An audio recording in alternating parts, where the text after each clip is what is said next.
Hello and welcome back. So today I wanted to discuss customizing of blades. Now, a lot of times when I do lightsaber reviews, I don't show them with the just generic white blade that comes from the manufacturer. I often show them with sort of pimped out lightsaber blades like this one right here.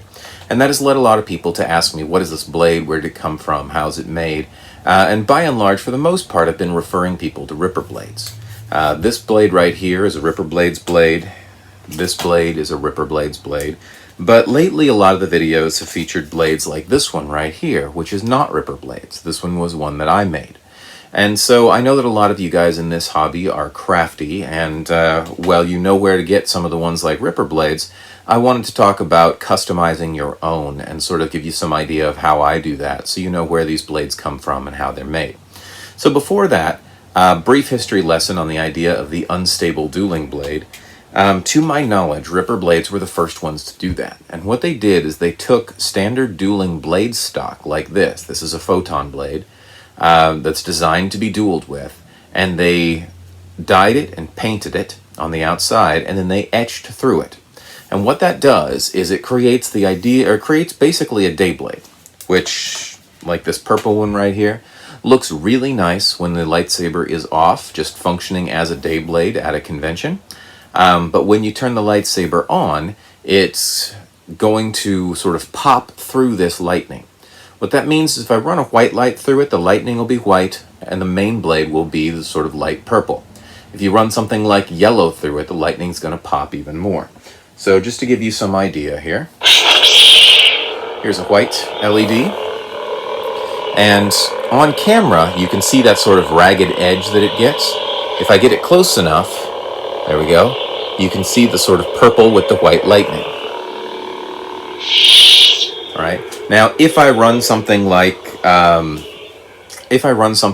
a yellow LED through it, the lightning's going to pop even more. If I run something like this photon blade right here, okay, with anything that has blue in it, then the lightning really pops. All right, so that's the idea of it. Let me talk a little bit about how these things are made and how I've customized my own, because Gary Ripper does a great job. I mean, these are some of his. He even pimps some of them out with things like, this is the Galaxy blade that has stars and nebula in it and all kinds of other cool things. But they do get kind of expensive, and there's a bit of a wait period. So this one right here, which is one of mine, is a similar idea. So what I did was I took a standard piece of blade stock that came with a saber, and the first thing I did is sanded it down.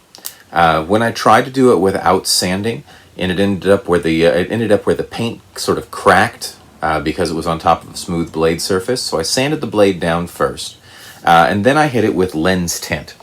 Now, if you're not familiar with lens tint, this is an example of it right here. This comes in red and black. You can find lens tint in greens and blues and purples and all kinds of stuff like that.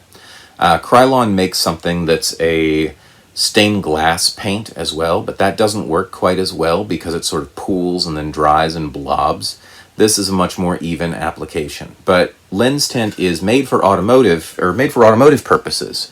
But what you do is you take a saber blade and you coat it with lens tint. All right, you can use the red, you can use any of the colors, you can use black, you can use a combination. Okay. This blade right here is one I have not etched through yet, but I coated this one with black and red and a sort of iridescent glitter.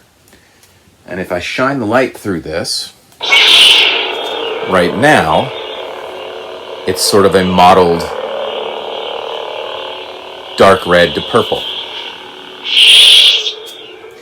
All right, to get this dark of a color, you're going to want to hit it with a few layers of lens tint, letting it dry in the middle. If you try to put it on too fast all at once, it's going to blob up, and you're going to get areas that are thicker and darker than the others. For instance, on this one.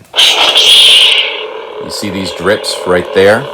Okay, that's from where I tried to move too quickly and I put too much paint on and the paint dripped. If that's an effect that you're looking for, great. If not, hit it with a light coat. let it dry, hit it with another light coat, and keep doing that until the blade has the desired darkness that you're looking for. After that, what you need is a Dremel tool. Now you could use like a little hand engraver, you could technically use a power drill, but Dremel tool is the easiest way to do it because you can kind of hold it like a pen or a pencil. Okay, this is a barrel on here right now. This would be for real coarse edges. For the most part, for the lightning patterns like I use a circular head like this for the first go through where I etch in the lightning pattern, and then I use a finer head like this to go in and add some finer details to it. So you can see on this, you'd see the difference between the wide head and the narrow head. That finer detail on there is from that tinier or the smaller drill bit. All right, the general pattern that I use on these, you're going to have to play around and do whatever you and sort of get used to what you like. I've seen people put runes on them. I've seen people put dragons on them. You can just put lightning like I did, but it's a quick way to sort of make that white plastic tube that comes with your saber really pop. All right, so you go through, you put the pattern on it that you want. My only advice for that is be patient. Don't try to rush and get it all done. Take your time. Realize that that you want this to look good at the end. All right. After you're done with it, if you don't hit it with like a clear acrylic coat, it's going to transfer dye to other blades. So if I hit one of these blades without clear coating it on another blade, it would transfer the red or the black or whatever. If I put the clear coat on it, not only does it make the whole thing shinier, but it also prevents it from transferring that paint. All right, you notice that in mine right here, this one, I coated it with black, etched in the lightning, coated it with red, and then clear coated it. So I have red lightning on a black background. So you can get creative with it. The nice thing about this is you can also do things like, this was a cheap NeoPixel blade that came with one of my Pox Store sabers. So I just took that NeoPixel blade, coated it in black, etched through it, clear coated it, and now I have a black NeoPixel blade. All right, so you can get creative on it, you can put designs in it, you can make it in, or you can use the Galaxy's Edge blades to actually make them not suck so bad. You could do it on a Black Series blade if you had a mind to. I'm going to be doing this in red to my Black Series Kylo Ren saber blades pretty soon here. But it gives you a lot of versatility, and it really turns it from that stupid white blade that comes with all the sabers into something that looks nice when you're carrying it around at a convention. So that's where these things come from. That's how I make them. This is one I'm going to etch a little bit later, that after I etch it, I'll probably use it for the cover image for this video.